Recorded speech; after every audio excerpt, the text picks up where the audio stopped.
Magandang araw mga bata! Ako si Ate Irish, isang library intern mula sa Bicol University. Ngayong araw, meron akong ibabahaging kwento na siguradong magugustuhan ninyo at mag-iiwan rin ng isang aral sa inyo. Pero, bago tayo magsimula, may gusto akong malaman tungkol sa inyo. May naranasan ka na ba sa buhay mo na nakatulong sa iyo magdesisyon sa kung ano ang gusto mong maging paglaki mo? Anong pangyayari yon at paano ito ang naging inspirasyon sa iyo? Marami talaga tayong nararanasan sa buhay na nagbibigay sa atin ng ideya kung ano ang pangarap natin sa buhay. At sa araw na ito, ating alamin ang nangyari kay Laika na nagbigay inspirasyon sa kanyang pangarap. Tayo na't alamin sa ating kwentong Tuyang Pababa sa Bayan. Ang maiksing kwentong ito ay mula sa Room to Read Organization na isinulat ni Mary Gigi Constantino at ilustrasyon ni Annie Dean.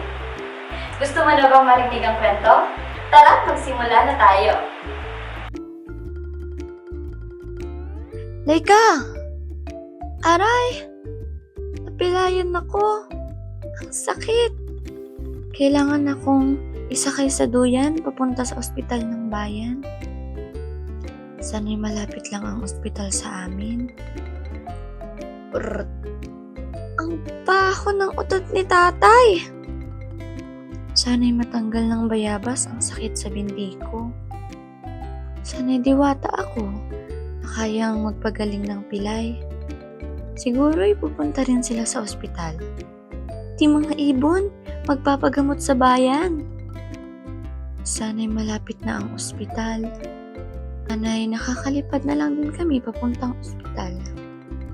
O kaya'y mga higante sina kuya at tatay.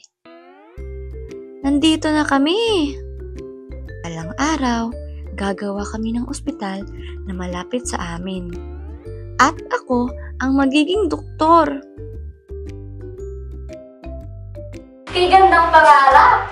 Sa wakas, nalaman na rin natin kung ano ang pangarap ni Laika at kung bakit ito ang pangarap niya. Marami talagang karanasan sa buhay ang magbubukas sa mga mata natin na hindi lahat ay madaling makamit. Sa kwento, napagtanto natin ng ibang aspeto ng buhay ay pribilehiyo talaga para sa ilan. Tulad ng serbisyong pangkalusugan na matagal bago nakamtan ni Laika. Kaya, gaya ni Laika, naway ang pangarap mo, niya, o natin, ay iyong magbibigay ng ginhawa para sa mga nangailangan at syempre, iyong tunay na inspirado kang gawin. Huwag na huwag katalimutan na ang pangarap natin ay hindi lang basta-basta. Meron itong rason at meron itong magandang dulot sa sarili at sa iba. At ang pangarap naman namin sa Aplik ay iyong i-like, follow, at i-share ang video na ito at i-follow na rin ang Albay Provincial Library and Information Center sa Facebook at YouTube. Patuloy kang mangarap sa susunod muli!